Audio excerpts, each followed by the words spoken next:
Bonjour à tous, bienvenue dans ce nouvel épisode. Salut tout le monde. On espère que vous avez passé un bon week-end. Cette semaine, les actus du jour en ce lundi matin. Tu voulais un peu parler de la visite de l'appartement qu'on a à la vente. Enfin, En des vrai, visites. des visites, parce qu'en fait, c'est vrai qu'on en a fait vraiment pas mal. Je pense qu'on est à 3 à 4 par semaine là pour l'instant. Ouais, qu'on fait nous, l'agent immobilier avec qui on bosse, on avait fait quelques-unes aussi. Et c'est marrant d'avoir le retour parce que vraiment on visite, vous voyez de tout. Parce que nous au final, quand on parle dans le podcast, c'est surtout en tant qu'acquéreur. Donc tu sais, on parle des visites, plutôt de l'agent immobilier, du bien qu'on a vu, etc. Je trouve que c'est marrant d'être complètement à l'inverse et de plutôt voir les acquéreurs potentiels qu'on croise. Parce que du coup, il y en a qui viennent qui sont relativement pros, tu vois, on voit qu'ils ont réfléchi au projet, des fois ils sont déjà investisseurs immobiliers quand c'est pour du locatif, etc. Et après, des fois, on a des vrais touristes. Là, par exemple, j'ai eu un couple, c'était pour de la résidence principale, donc là, c'est un T3 qui est potentiellement transformable en T4 si vous déplacez la cuisine, mais bon, la cuisine serait dans un endroit qui, c'est pas incroyable pour une famille, c'est plus dans une démarche de coloc, etc. Et en fait, le couple qui est venu visiter, je pense qu'au moment où ils ont passé la porte, c'était en mode, ah ben non, ça nous plaît pas, tu vois. Et j'étais là en mode, vraiment, je comprends pas, parce qu'en plus, ils m'ont demandé des photos avant, etc. Et donc je me dis vraiment, entre guillemets, moi j'ai perdu du temps parce que je me suis déplacé, j'aurais fait une visite et eux aussi. Et je me dis vraiment, des fois les gens ils ont l'air de pas avoir réfléchi à leur sujet parce que pareil, ils étaient là en mode il y a des travaux, sauf que forcément nous l'appart qu'on le vend, il a un prix qui comprend les travaux. En mode si par exemple l'appart on l'avait rénové, il était parfait, mais en fait on le vendrait pas, autour de 120 000, on le vendrait à 140 ou 150, tu vois. C'est un peu ce qu'on disait dans l'épisode de la semaine dernière. D'ailleurs, si vous l'avez pas écouté, je vous invite à aller l'écouter. C'est comment bien vendre un bien. Et c'est vrai qu'on s'est fait la réflexion avec Jus cette semaine, c'est que en soi, si on avait fait les travaux pour le remettre un petit peu à neuf, en gros, on aurait récupéré nos travaux sur le prix de vente, mais ça aurait pas fait de plus-value. C'est pour ça d'ailleurs qu'on s'est pas embêté à le faire, parce que le but c'était qu'on le vende le plus vite possible. Après, on n'est pas des lulus, on sait qu'une vente d'un bien, ça prend plusieurs mois. Là, on a des visites, ce qui est bon signe. Mais on a l'impression que souvent, ils ont pas envie de se faire chier avec les travaux, tu vois. Ouais, c'est ça. Et le couple là, du coup, que t'as eu, c'était un peu ça. Mais d'un autre côté, quand t'es dans une grosse métropole de France, que le truc, il est à 120 000, il faut pas non plus s'attendre à un truc emménageable de suite, tu vois, sachant que c'est la résidence des années 70. Enfin, je veux dire, on donne toutes ces infos en fait, amont, on va mettre tu vois. toutes les infos dans la description. Quand ils me demandent des photos, je leur envoie des photos. Les photos sont pas retouchées, elles sont en qualité relativement bonne. Donc en fait, les défauts éventuels qu'il y a, ils les voient. Je veux dire, en gros, l'appart, c'est un coup de propre. Tu peux vivre dedans, mais c'est sûr que si c'est pour toi habiter, t'auras peut-être envie de le réaménager. Dans tous les cas, il y a besoin d'installer une cuisine. En fait, tous les petits défauts, je les précise déjà dans l'annonce, et je suis là en mode, c'est incroyable que les gens viennent et puis ils soient étonnés de ces points-là. Ou alors c'est qu'ils ont pas lu l'annonce, c'est possible aussi. Oui, c'est possible. C'est là aussi, à chaque fois moi en tout cas que c'est moi qui ai fait les visites, souvent j'ai l'impression que de bien à vendre, tu vois. Et dans ces eaux-là, je suppose en plus. Et je me dis ouais, c'est donner une enfin, tu sais, j'ai l'impression comme s'ils cherchaient quelque chose sans vraiment savoir ce qu'ils cherchaient. Et du coup, c'est un peu pour nous, ça nous fait perdre un peu de temps. Bon, après, c'est le jeu, mais c'est vrai que c'est particulier quand même, vu du point de vue vendeur plutôt qu'acquéreur. C'est vrai que c'est particulier. Est-ce que tu veux dire pourquoi est-ce qu'on passe pas par un agent immo? Enfin, on en a un, mais en vrai, on a décidé aussi de prendre la main un peu dessus. Ouais, c'est ça. En fait, l'agent immobilier par qui on passe, c'est parce que c'est vraiment un ami et que, entre guillemets, la première fois qu'on a vendu un bien, on avait arbitré un immeuble à l'époque, c'était lui qui l'avait vendu. Donc on a totale confiance en lui, et si je dois passer par un agent immobilier, je passerai que pour lui. Je passe pas par les autres parce que en réalité, je trouve que leurs honoraires sont trop chers. Ouais. La réalité, c'est que si vous mettez un agent immobilier sur la vente de votre bien, en fait, c'est faux de dire que les frais d'agence, entre guillemets, l'acquéreur est prêt à les payer en plus pour avoir l'apport de l'agent immobilier sur le sujet. En fait, c'est quelque chose dont on a toujours énormément parlé ensemble dans ce podcast. Les frais d'agence immobilière sont beaucoup trop chers en France. On est, je pense, le pays d'Europe où ils sont le plus chers. Quasiment le double de certains pays. Par exemple, en Angleterre, en Allemagne, c'est 2 fois moins cher en moyenne les frais d'agence. Donc honnêtement, on trouve que c'est trop cher et que c'est trop rogné sur notre potentiel prix de vente, quoi. Après, bon, pour ceux qui nous suivent depuis un moment, vous savez qu'on est un peu adepte de maximiser le cash flow. Et en fait, si ça passe par le fait qu'on fait nous-mêmes, ouais, carrément, on le fait, en fait. Tout à fait. Et là, on le voit quand même, là, la com, elle est élevée, on le trouve pour ce que c'est et en fait, c'est ce qui rentre pas dans notre poche, quoi. Donc Tout à fait. Là où sachant que là, en plus, on n'est pas à genre 5 heures de route où c'est oui, vraiment oui, oui, c'est ça. contraignant pour nous. Non, c'est à 20 minutes de bagnole, franchement, dès qu'on va à la salle, on passe devant, on peut faire un détour et y aller, donc Oui, oui, pourquoi complètement. pas le faire nous-mêmes, quoi. Surtout qu'en plus, moi, ce qu'à la limite que je suis prêt à payer dans les honoraires d'un agent immo en tant que vendeur, c'est le réseau. En mode, par exemple, s'il a quelqu'un sous la main qui veut l'appartement, à ce moment-là, ça me dérange pas de passer Ah, pour comme lui. si il chassait pour quelqu'un, en fait. Soit qu'il chasse pour quelqu'un, soit qu'il a vraiment un réseau très étendu, et en passant par lui, en gros, je sais que mon appart se vend en 2 semaines, tu vois. Là, je suis même prêt à le vendre, entre guillemets, avoir un net dans ma poche un peu plus faible, du fait que ça va vite. Maintenant, c'est juste pour avoir un agent immobilier qui va mettre des annonces sur les sites, Le Bon Coin, etc. Franchement, pour ça, on n'a pas besoin de lui, quoi. Ouais. Donc voilà, ça c'était le petit point. T'avais autre chose à dire sur la vente de cet appart ou pas? On espère que ça se vendra quand même. On a l'impression, mais ça c'est pour d'autres choses d'une manière générale, que quand même ça manque un peu d'argent en France, hein. On a l'impression que c'est pour un autre sujet. C'est par exemple pour les voitures, tu vois, ça. J'ai l'impression qu'en fait tout le monde, pas rechigne, mais a du mal à dépenser, tu vois. Ouais, bah en fait, je trouve qu'il y a, tu sais, en bourse, on appelle ça l'open interest. En gros, le fait que t'as des mouvements de fonds et que t'as des institutionnels qui commencent à mettre des ordres dans le carnet, tu vois, à certains prix. Ça, je trouve qu'en ce moment, on l'a un peu dans notre sphère de l'immobilier, c'est-à-dire que je vous donne une stat, mais genre l'annonce que j'ai mis il y a peut-être quoi, maintenant 2-3 semaines sur Le Bon Coin. Je sais pas, j'ai dû faire quasiment 1000 vues. J'ai fait une cinquantaine de mises en favoris. Il y a pareil 50 personnes qui ont pris mon numéro de téléphone et ça a dû bouger en soi sur 10 visites, ce que je trouve sincèrement extrêmement peu. C'est-à-dire que en comparant, et pareil, on est en train de vendre un véhicule en ce moment et c'est pareil, ça fait beaucoup de vues, ça fait beaucoup de mises en favoris, beaucoup de prises de téléphone, mais à la fin il y a peu de contacts et en fait c'est assez rare parce que bon, des voitures sur Le Bon Coin, j'en ai déjà vendu quasiment 5 ou 6 et à chaque fois on va dire pour quasiment une mise en favori, j'avais un appel et là j'ai l'impression qu'il y a beaucoup de gens qui s'intéressent, qui regardent et peu de gens qui passent à l'action de vouloir acheter. Et sur l'appartement pareil, je veux dire Ils sont intéressés, hein, d'une manière générale. ils sont intéressés, mais par exemple, ils vont pas venir à la visite, ou s'ils viennent à la visite, ils vont pas faire d'offres, alors qu'en réalité, on est vraiment dans le marché et que ça prouve, entre guillemets, la description, les photos, le prix. Si ça matchait pas là-dessus, entre guillemets, on n'aurait pas d'appel, pas de retour, pas de visite, donc on en a, mais à des niveaux où on a vraiment l'impression que beaucoup de gens regardent, beaucoup de gens s'y intéressent, mais peu de gens vont passer à l'action. Ouais. Donc on espère quand même que d'ici la fin de l'été, ça sera au moins. Ouais, après on n'est pas dans l'urgence, dans le sens Non, que se cache, on mais en avait pas besoin à l'instant T, c'est probablement parce pour qu'on a refaire on a d'autres problèmes, enfin d'autres choses à fouetter, on a ouais, besoin s'en débarrasser en fait. Donc c'est ça. Et non, mais puis c'est surtout que le problème, c'est que ça nous coûte des charges de copro et de la taxe foncière, quoi. Ouais. D'ailleurs, tu vas t'amuser en fin d'année. Ça, c'est un tips qu'on peut donner sur le podcast qui est pas hyper connu. Mais tu sais que tu peux demander des dégrèvements de taxes foncières dans ce genre de cas. Quand t'as des biens qui sont à la vente, quand t'as des biens qui sont en Quand t'as travaux. eu la vacance dessus. Exactement. Okay. Et cette année, on va devoir en faire pas mal des demandes de dégrèvement. Punaise, d'ailleurs, au niveau des déclarations des biens immo, pour ceux qui en ont, normalement, vous avez dû les faire, c'était jusqu'au 30 juin. Je sais pas si je dois le mentionner, du coup, que le bien était à la vente. Je pense que oui, en vrai. Je sais pas du tout. Parce qu'ils te mettent une taxe. On est en train de réfléchir en même temps. Mais ouais, je crois qu'ils te mettent une taxe sur les logements vacants si ton truc il est trop longtemps. Oui, mais au 1er janvier, il était encore occupé. Oui, par contre, ouais. Donc on est bon. C'est bon. Tu voulais nous parler de la réussite de 2 élèves qui ont eu deux prêts à 110%. Les mêmes, hein. Ouais, tout à fait. C'est les mêmes personnes qui ont eu 2 prêts à 110%. Quelle est cette dinguerie, en fait? Déjà, je veux les féliciter ici. Sans doute qu'ils se reconnaîtront parce que je sais qu'ils écoutent le podcast. Et franchement, grosse dinguerie. Moi qui dis tout le temps que le prêt à 110%, c'est pas facile à avoir, que ça existe encore, mais voilà, qu'il faut pas trop compter dessus, etc.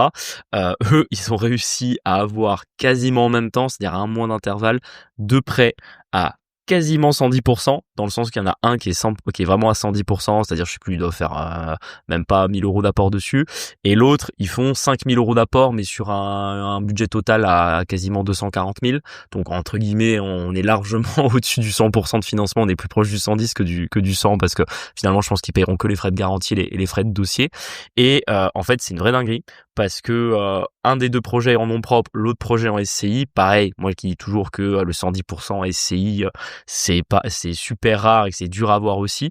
Franchement, un gros bravo à eux parce qu'ils ont rien lâché, ils y ont cru, ils ont été pros dans leur manière d'approcher la banque. Pour avoir non, c'est dans leur banque à eux. Une seule dans leur banque, ils ont en plus dépassé parce que entre guillemets avant qu'on commence à travailler ensemble, moi je conseille pas trop ça, mais ils avaient fait la démarche d'aller voir leur banque pour un peu savoir leur capacité d'emprunt et ils ont largement dépassé ce que la banque leur avait dit à l'époque. Je crois que la banque leur avait dit à l'époque qu'ils pouvaient s'endetter, je sais plus, jusqu'à 250 000 pour du locatif, quelque chose comme ça.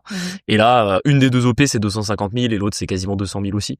Donc pareil, ils ont explosé ce que la banque était à la base prête à les suivre et franchement c'est génial parce que ça leur fait 2 gros projets lancés. Leur principale problématique c'était l'apport quand on a commencé à travailler ensemble et en fait ils ont fait avec et ils ont réussi avoir du 110% sur 2 prêts. Enfin, forcément, vous allez me dire, la banque les aime bien et ils ont un bon contact avec leurs conseillers. Ça, oui, forcément, on va se mentir, c'est pas du hasard entre guillemets, mais franchement, gros boulot pour eux et j'en suis très très content. Ça me permet en plus de faire un petit point sur le financement parce que je sais qu'en ce moment, c'est des questions qui reviennent souvent. Ah, ma banque me suit pas. Ah, ma banque m'a bloqué sur le taux d'endettement du 35%. On a beaucoup de questions qui nous reviennent là-dessus et en fait. Encore une fois, c'est combien vous avez vu de banques, avec quelle banque vous travaillez, est-ce que vous avez trouvé la banque pépite qui va être prête à vous suivre. Et moi, je le vois vraiment sur les personnes qu'on accompagne en investissement. D'un cas à l'autre, même moi, malgré mes 5 ans d'expérience en tant que banquier, il y a des fois où il y a de l'aléa complet. C'est-à-dire des fois, il y a des dossiers que je pensais qu'ils passeraient facilement, où la personne, elle doit un peu plus batailler pour avoir son financement. Des fois, il y a des dossiers que je pensais pas qu'ils allaient passer ou pas, des conditions si favorables. Là, par exemple, honnêtement, les 2 prêts à 110%, moi je leur avais dit demandez-le, ça coûte rien d'essayer, mais je suis pas certain à 100% que la banque va le faire. La preuve, elle l'a fait. Donc, comme quoi, même moi, je me suis trompé sur ce terrain-là. Et à l'inverse, des fois, ça m'arrive de voir des bonnes situations qui vont voir des banques, le prêt est bien présenté et ça passe pas du premier coup. Alors, souvent, c'est parce qu'il faut aller voir d'autres banques, etc. Mais on en revient toujours au même, c'est qu'en fait, le financement, vous pouvez pas tout maîtriser. Vous pouvez être aussi bon que vous voulez. Vous pouvez avoir un projet vraiment bien ficelé. Il y a toujours, à un moment donné, une part d'aléa sur est-ce que la banque va le faire? Est-ce que vous arrivez au bon moment? Est-ce que ça matche avec le conseiller? Est-ce qu'il comprend votre projet? Est-ce que le directeur d'agence qui est derrière va comprendre le projet? Est-ce que vous allez passer dans la délégation de l'expert crédit ou pas? Est-ce que l'expert crédit qui va voir le dossier va comprendre votre projet? Est-ce qu'ils vont vouloir vous faire confiance? Est-ce qu'ils vont s'intéresser à vous pour que si c'est pas une banque dans laquelle vous êtes déjà client, vous deveniez client plus tard? Et vraiment, ça c'est le gros conseil que je donne à tous ceux qui vont voir le maximum qui veulent avoir des prêts, c'est d'aller voir le maximum de banques en fait. Et de pas se contenter d'un non. Et même si vous avez 3 ou 4 ou 5 banques qui vous ont dit non, en fait, il y en a, si vous avez fait le travail en amont, que vous avez des revenus stables, que vous avez 3 derniers relevés de compte qui sont clean et que vous avez monté un dossier, il y a aucune raison qu'il n'y ait pas une banque à un moment donné qui accepte de vous suivre. Ouais, je pense que pour le financement, en fait, ça fait souvent partie des croyances limitantes, tu sais, genre, j'ai explosé mon 35%, en fait, ma banque principale me suit pas. En fait, nous, on a essuyé des noms, on a changé avoir un conseiller, en fait, qui comprend déjà ce que c'est l'investissement, ça change beaucoup de choses. Alors moi, j'avais un pote, il avait demandé un financement pour son investissement locatif, ils l'ont fait passer en prêt RP, tu vois. Pour que ça Et passe. en fait, la go avait pas compris, en fait, que c'était du locatif. Ouais, je me dis, mais putain, genre vraiment, c'est chaud, quoi. Évitez les courtiers. Ouais, franchement, en fait, ils prennent des frais et souvent ils sont bons que pour les gens qui ont peur et qui ont besoin de faire financer leur RP. Mais franchement, évitez les courtiers de manière générale. C'est même pas une garantie que vous l'ayez. J'ai très peu d'exemples de dossiers qui ont parfaitement réussi avec un dossier. J'en ai. On va dire là par exemple, je pense à un autre couple d'élèves qu'on accompagne qui eux ont eu pareil du mal à financer un premier projet il y a 1 ou 2 ans et c'est un courtier qui a finalement réussi à le faire passer. Donc il y a des cas où le courtier peut réussir, c'est un peu comme l'agent IMO, il y a des cas où ils sont bons, mais de manière générale les retours que j'ai sont quand même plutôt négatifs et moi ça fait partie de la plus-value de l'investisseur. En fait, il y a pas quelqu'un d'autre que vous qui est le plus amène de défendre votre projet. Ça où tu crées de la valeur en fait, où t'arrives à le faire toi en fait. Puis ensuite vous avez besoin de personne, franchement. C'est pas si compliqué en fait. C'est pas si compliqué. Ouais, en fait, ça demande juste de, encore une fois, avoir étudié votre situation, être capable de la présenter de la meilleure des manières, avoir étudié votre projet, être capable de le présenter également de la meilleure des manières, et après enchaîner les rendez-vous jusqu'à ce que vous tombiez sur un conseiller qui comprend votre projet et une banque qui est à un stade commercial où c'est intéressant pour elle de vous suivre. On peut dire combien on a d'encours en prêt en tout? On doit avoir 2 millions et quelques. On a 2,3 millions. Ah voilà, sinon on a réussi à lever 2 millions, vous pouvez le faire aussi. En fait, c'est juste que... on avait même levé un peu plus que ça, c'est parce que maintenant il y a une petite partie qui on amorti tous les mois, ouais. Grosso modo, en tout, je crois qu'en plus, en comptant une OP qu'on avait déjà vendue, je crois qu'on a dû lever 2,7 millions ou 2,8 millions depuis le début de l'investissement. Ouais, et en fait, quand vous comprenez que avoir son crédit, c'est cocher des cases, enfin... Il y a tout qui est possible, quoi. Faut juste s'accrocher un petit peu. C'est vrai Ouais. que si vous vous arrêtez au premier nom, bah effectivement, ça va être un peu compliqué. Alors, il y a pas si longtemps, hein. C'était en 2024. T'as mis combien de temps à trouver le financement pour J'ai les bureaux? mis 6 mois quasiment. Ouais, voilà, ça arrive même à ceux qui ont Ouais, c'est ça. déjà, je sais pas combien de lots derrière eux, quoi. Donc, Et d'ailleurs, je rebondis juste sur un truc que tu viens de dire. Tu viens de dire qu'il fallait cocher des cases et je suis 100% d'accord avec toi là-dessus. Seulement, en fait, faut bien voir que chaque banque aura une grille différente. oui, en Et fait, c'est que ça. si vous faites en sorte de cocher le maximum de cases, il y a bien une banque, vous allez finir par les cocher parce que il y a des cases que vous maîtrisez pas. J'avais encore une question à un des derniers réels qu'on a publié avec quelqu'un qui me disait qu'il avait été au Crédit Agricole en SCLIS et que le banquier l'avait embêté avec le 35% de taux d'endettement.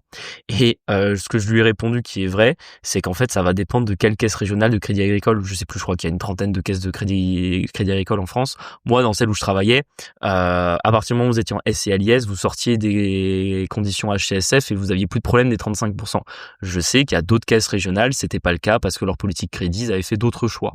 Donc c'est pour ça que c'est vraiment, il faut que vous compreniez que chaque banque aura sa propre grille d'analyse et que même au sein d'un même groupe bancaire, des fois, c'est pas les mêmes règles. Plus que les règles changent régulièrement. Donc vraiment, en fait, plus vous allez, c'est une loi des statistiques en fait. Plus vous allez en faire, plus il y a un moment donné où ça va passer. Mmh. C'est comme les visites, c'est pas parce que vous avez fait 10 visites et que vous n'avez pas trouvé un bien intéressant que entre guillemets vous devez vous arrêter là en vous disant l'investissement c'est pas pour moi, tu vois. Non, c'est qu'en fait soit vous changez votre méthode, soit vous changez votre grille, soit peut-être il y a un bien que vous avez visité qui en fait avait du potentiel que vous n'avez pas vu, soit c'est simplement que vous devez en visiter plus parce que peut-être que votre zone est compliquée par rapport à l'investissement que vous souhaitez faire dedans, quoi. Et pareil, en plus, je veux dire, au bout d'un moment, toutes les banques acceptent de faire des prêts, tu vois? Nous, on en est dans 3. Avec les élèves qu'on suit, en fait, on voit que ça passe dans quasiment plein de banques. Il y a peut-être Société Générale, mais ça existe plus. Ouais, de manière générale, pour moi, les banques à éviter, c'est BNP, Société Générale. Pour moi, c'est vraiment celle où, en général, C'est les banques c'est des rarement... boomers. Je sais pas, mais Alors, ou je pense qu'il faut être au patrimoine ou un truc comme ça. Enfin, je pense que pour les primos, en tout cas, c'est non, compliqué. c'est qu'ils aiment pas le... En fait, c'est des banques qui aiment pas ce qu'on appelle le retail, donc en fait, le particulier. C'est des banques qui sont meilleures sur les entreprises. Je les ai déjà vues faire des propositions ultra agressives sur des entreprises. En plus, c'est aussi des banques qui font énormément de ce qu'on appelle de la banque d'affaires. Donc, ils vont émettre des obligations, ils vont aider des grands groupes à rentrer en bourse. Voilà, ils ont des activités qui sont plus diversifiées. Vraiment, le côté je fais des prêts aux particuliers, c'est pas leur cœur de métier. Ils aiment pas ça et le feront que dans des cas où ils sont sûrs d'être rentables. OK, ouais. Et l'investisseur immobilier, la réalité, c'est que c'est pas le client le plus rentable. Moi, je le vois parce que j'ai été de l'autre côté de la barrière, j'ai été banquier. Mes clients qui faisaient beaucoup d'immobilier en locatif, c'était pas nos Ouais, clients mais les plus rentables. attends, aussi, ça dépend de la période, hein, parce qu'à un moment donné, c'était open bar sur les crédits et c'était ça que les conseillers voulaient, enfin, étaient, comment tu dis, commissionnés. En gros, tu te rappelles 2020-2021, en vrai, c'était un peu l'open bar des crédits et en fait, les banques étaient vachement favorables au crédit parce que ça rentrait dans les objectifs des banques et maintenant que les taux ont remonté et cetera, on est moins chaud de faire du crédit et imaginons, on vend un peu plus d'assurance vie, tu vois? Il y a ça aussi, c'est que la période et les banques, ce que tu dis, ça change en fait en fonction des objectifs et des années et du marché. Oui, tout à fait. Mais par exemple, honnêtement, Société Générale et BNP, en gros, ils suivaient le marché, ils faisaient un peu plus de prêts locatifs en 2020-2021, mais c'était déjà pas leur cœur de métier à l'époque. Mmh. Quand tu reviens là-dessus. En tout cas, nous, on voit des prêts passer au Crédit Mutuel, Crédit Agricole, Banque Populaire, Banque Caisse d'épargne. Populaire, Caisse d'épargne, LCL, pas trop, je crois. C'est parce que c'est peut-être un réseau un peu moins développé, mais en vrai, allez-y. LCL, c'est le même groupe que Crédit Agricole et pareil, au niveau des investisseurs locatifs, ils y suivent vont. quand même, ouais. Il y a CIC C'est ici, qui ouais. peut être pas mal. Il y a la Banque Postale. Alors la Banque Postale, c'est souvent qui tout double. Je connais des gens qui ont pu emprunter plus d'1 million à la Banque Postale et j'en connais plein d'autres qui, avec des bons dossiers, sont arrivés, ils ont pris un nom d'entrée. Donc Bonsoir, c'est bon. je la cite souvent parce que j'aime pas dire que elle peut pas accompagner un investisseur immobilier, mais c'est vrai que c'est assez particulier la Banque Postale. Ouais, puis ça dépend de l'agence, ça dépend de qui Oui, t'en c'est face. toujours comme ça, c'est une question de personne après. C'est ça. Parlons des sujets qui fâchent. Ouais, gros sujet qui fâche. Alors, Ouais. vous vous souvenez, je crois que semaine dernière, vous avez dit que là, la semaine passée, c'était une semaine importante pour nous, qu'on devait avoir des avancements avec Enedis. Spoiler, il s'est rien passé. Ouais, spoiler, on a encore été reporté, on se retrouve à nouveau sans date de mise en service. Je vous cache pas que là, j'ai été à deux doigts de choper ma voiture et Il m'a là, dit, je vais aller à Mérignac et je vais faire sauter. faire sauter l'agence Là, les Enedis. flics devront m'attraper pour me faire sortir. Ouais, J'étais exactement. là. Ok, Je on va peut-être vais se calmer. faire un blocus de l'agence, tu vois, c'est...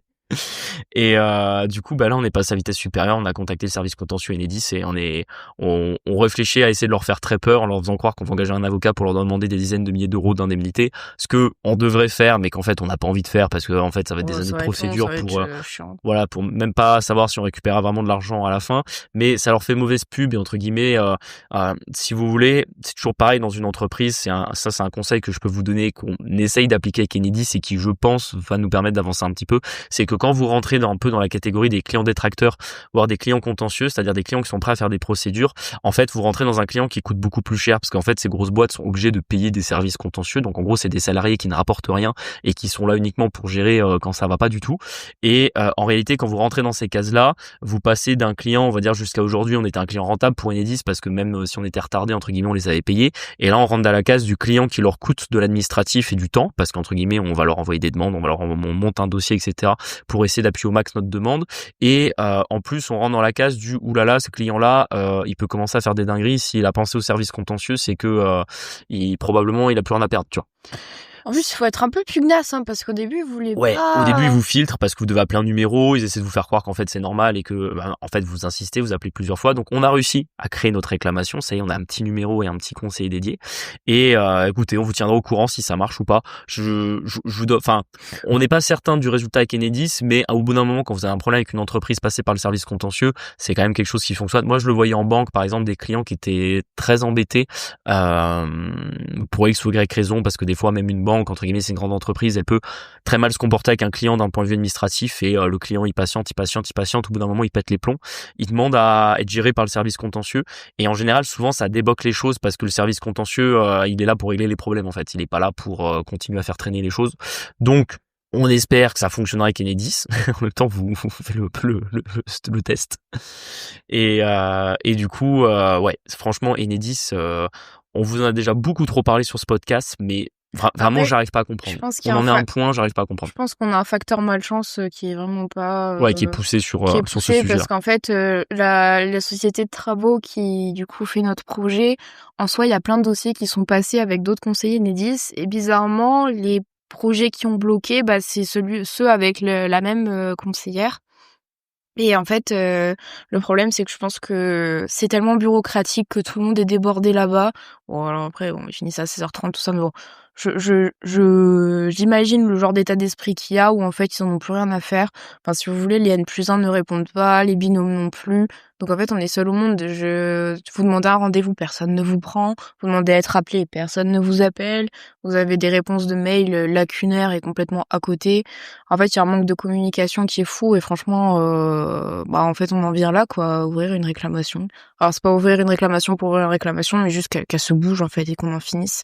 Parce que là, elle t'a répondu, elle t'a dit, mardi, on voit si on peut faire une date ou pas. Mais en fait, gros, ça fait 6 mois que t'es là-dessus, là. Faut y aller, plus que ça, on est dans des reports comme ça depuis le mois de septembre l'an dernier, quoi. Ouais, c'est ça. Et elle va partir en congé, et en fait, on repart sur une vague où rien n'est disponible, quoi. Donc voilà. Donc là, on commence à faire du bruit chez Enedis, et de toute façon, là, honnêtement, on en est au point où tant pis, ça nous coûte du temps, ça nous coûte de l'énergie, ça nous coûte des PV, mais on va les appeler tous les jours et harceler cette entreprise. Là, on est même passé, on nous a filé un petit tips, là aussi, si jamais ça marche, on vous le dira, mais on essaye d'ouvrir des contrats d'énergie chez tous les fournisseurs parce qu'en fait ça déclenche des alertes chez Enedis parce que du coup là maintenant nos compteurs existent d'un point de vue administratif, donc en fait on a des numéros qui nous permettent en soi de souscrire un contrat.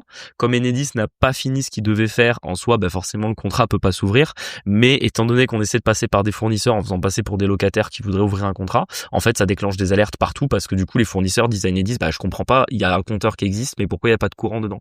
Donc en fait là vraiment on est en train d'essayer de les faire chier du maximum qu'on peut. On est des nuisibles. Donc ouais, c'est ça, j'ai 3 rendez-vous normalement la semaine prochaine avec un technicien Enedis. Mais en tout cas, je passe un petit remerciement aussi aux auditeurs du podcast parce que franchement, je pense que 2 fois sur 3 quand j'ai des contacts avec vous, il y en a toujours 2 fois sur 3 vous nous envoyez de la force pour Enedis, voir des conseils, voir votre retour d'expérience aussi. Donc franchement ça montre que vous nous écoutez sur ce sujet-là et franchement merci à vous parce que je dirais pas que c'est la plus grosse galère qu'on a eue en IMO, mais en fait c'est la plus chiante dans le terme du coût que ça prend et du temps et en fait le côté ascenseur émotionnel où en fait chaque semaine on fait ah ça y est, allez c'est fini, vendredi on n'entend plus jamais parler d'Enedis de notre vie et puis à chaque fois on dit ah ben non en fait c'est reporté de 2 semaines, tu vois. Ouais, sachant que là en plus on allait, parce que pour ceux qui savent on est de Montpellier et là c'est en Dordogne, du coup il y a un peu de distance et du coup on confie la gestion enfin la mise en location à quelqu'un et en fait au niveau des prix on est même un peu en dessous que de ce qu'on avait prévu, donc en fait on a Non, on est dedans. ouais bah sur certains ouais mais non mais parce qu'en fait il s'équilibre, enfin en fait t'as encore lu le mail à moitié. Ouais, en fait Marie a lu le mail à moitié comme d'habitude. Moi j'ai entendu on était un peu flou sur je sais plus lesquels. Ben oui, parce qu'en fait, on avait fait notre propre estimation des loyers. Cette fois, on passe par une agence pour la mise en location, on gardera la gestion nous-mêmes, mais la mise en location, on l'a fait faire parce que c'est trop loin pour nous. Et en fait, il a fait sa propre estimation après avoir vu les appartements par rapport à celles qu'on avait fait via Le Bon Coin et nos connaissances des prix locaux. Et en fait, au total mensuel, à 10 € près, on est pareil. Ah. Bon, Sur 9 appartements. C'est juste que par exemple les petits qu'on pensait vraiment pas louer cher, ils nous les estimaient un peu plus, et les gros que je pensais essayer de louer un peu plus cher, il me les a baissés un peu. Mais à la fin, moi il m'a dit si vous faites les prix que je vous donne, je vous les loue rapidement. Je lui ai dit bah écoutez, je vous fais confiance, de toute façon à 10 € près on a la rentabilité qu'on attendait, donc bonne nouvelle. Prochain sujet de l'Imo Dream, mon dieu. On vous le montrera en story, celui-là il est un peu marrant. Ouais, je pense, enfin marrant, je sais pas, mais en fait. Franchement, par rapport à ce qu'on, par rapport à Enedis, c'est du pipi de chat, tu vois. Pour ceux qui nous suivent sur la flouderie, je sais pas si vous voyez, c'est les bureaux avec le sol jaune. Enfin, du coup, où les couloirs sont jaunes et enfin bref, c'est des bureaux en gros qu'on met à louer. Et en fait, Julien a fait des visites hier. Et Marie a fait une bêtise la dernière fois. Ouais, en fait, j'ai fermé la porte et en fait, du coup, je savais pas. En fait, c'est pour que personne ne rentre dedans. J'ai fermé la porte et en fait, il y a des moisissures partout sur le mur du fond. Enfin, sur le bureau du fond, pardon. En fait, ça encore une fois, un petit tips à vous donner. C'était une grande pièce qu'on a redivisée en plusieurs bureaux où il y a des bouches de VMC dans cet espace-là. Il n'y en a pas dans tous les bureaux. Et moi, j'avais remarqué qu'il y avait un bureau du fond qui est vraiment dans le fond des locaux, qui n'a pas de fenêtre, qui n'a pas d'arrivée d'eau non plus, mais voilà, qui n'a pas de fenêtre. Et quand on a fait les travaux, etc., j'avais remarqué que ça sentait un petit peu l'humidité et j'avais vu qu'il y avait un tout petit peu de moisissure qui était apparue, je sais plus, au début du printemps. Ce que j'avais conclu, c'est qu'il fallait qu'on fasse installer une VMC dans ce bureau-là. De toute façon, ce bureau est pas loué pour l'instant. Je m'étais dit bon, faut que je m'occupe du sujet de la VMC, mais en fait, on a eu un peu d'autres urgences pour l'instant, donc je l'ai laissé un peu de côté. Et simplement, je m'étais dit ce qu'on va faire, c'est qu'on va pas fermer la porte. Comme ça, au moins l'air circule et comme il y a une VMC dans le couloir juste devant, entre guillemets, la VMC du couloir va faire le rôle de virer l'humidité, de faire en sorte qu'on n'ait pas de problème de ce côté-là. Marie allait faire des visites il y a à peu près 3 semaines. J'ai pas suivi les consignes. Elle a pas suivi les consignes, elle a bien fermé la porte comme il faut. Et résultat, l'air n'a pas circulé. Ouais. Et moi, déjà quand je suis arrivé, c'est vrai que je trouvais que ça sentait un peu l'humidité partout, tu vois. Donc j'ai mis ça sur le compte du fait qu'il avait fait très chaud, que c'est des bureaux où en fait ils sont pas tous loués, et notamment dans la partie du fond, il y a pas énormément de bureaux qui sont loués. Donc en fait, je me suis dit peut-être comme personne a circulé par là, je sais pas, c'est peut-être pour ça que ça sent un peu le renfermé, tu vois. Et en fait, je suis allé dans le bureau du fond, j'ai ouvert la porte et là vraiment, vous verrez les images sur Instagram, mais c'est simple. Sur les 4 murs de la pièce, il y en a 3 où il y a de la moisissure. Le sol, il y avait des gouttes de condensation tellement il y a de l'humidité dedans. Donc je pense que visiblement la pièce devait déjà être humide de base. Donc je pense que la VMC est obligatoire. Et le problème, c'est que comme on l'a pas encore installé et que Marie a fermé la porte, l'air a pas circulé. Là vraiment, on se retrouve. Bon, on est bon pour tout repeindre, quoi. Merci Marie. De rien. Ouais. En fait, je pense juste c'est pas grave. En vrai, ça arrive, c'est rien. Ça va nous coûter 500 balles pour mettre une bouche de VMC. Et après, il faut juste qu'on repasse un coup de peinture. Mais en fait, c'est juste que je pense que du coup, la VMC, il aurait fallu la mettre quand même, tu vois. Parce que Ah non, mais en fait, elle était prévue juste en fait dans les urgences qu'on a en ce moment. Oui, c'est vrai que moi, ça passe en bas de la liste. Donc c'est vrai que pour l'instant, si je préfère me concentrer sur une Enedis plutôt que sur une bouche de VMC qui peut attendre, je m'étais dit ça. Mais ça pouvait attendre si la porte était ouverte. Pardon.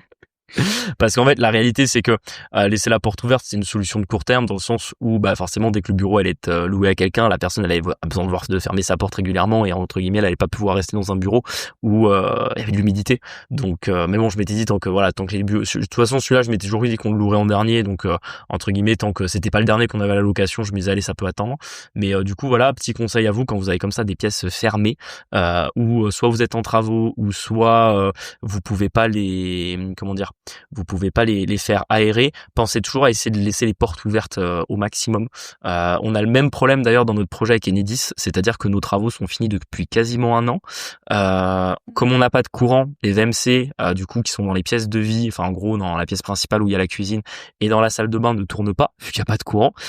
Et comme personne ne vit, personne ouvre les portes, personne ouvre les fenêtres, on a des petits soucis d'humidité aussi. Alors heureusement à ce stade c'est pas des moisissures, Ouais, c'est un coup juste de balayette et ça s'en va. voilà, c'est juste un petit coup de balayette, mais c'est vrai que c'est un problème dans l'immobilier, surtout qu'on a eu dans la France entière, on a eu un printemps assez humide et là on a un été qui est très chaud. Du coup, forcément, faites attention comme ça quand vous avez des pièces qui sont totalement fermées où il n'y a pas de VMC qui tourne, essayez de les laisser ouverts ou passer les aérer si vous pouvez le faire de temps en temps parce que sinon vous allez avoir comme nous des moisissures. Après, ça se règle, hein, je veux dire, là en plus, entre guillemets, c'est moins gênant parce que quand vous avez des moisissures dans un appart, c'est chiant parce que vous avez des gens qui vivent dedans et c'est un comment dire, c'est un critère d'insalubrité. Là, c'est des bureaux entre guillemets tant que personne occupe le bureau où on s'en fout quoi. Donc là, c'est pas grave, on va faire ce qu'il faut pour la VMC, foutre un coup de peinture, d'abord un coup de nettoyage, puis un coup de peinture et s'il sera comme neuf, on n'aura plus de problème quoi. Tu voulais parler de Ragnar le Breton.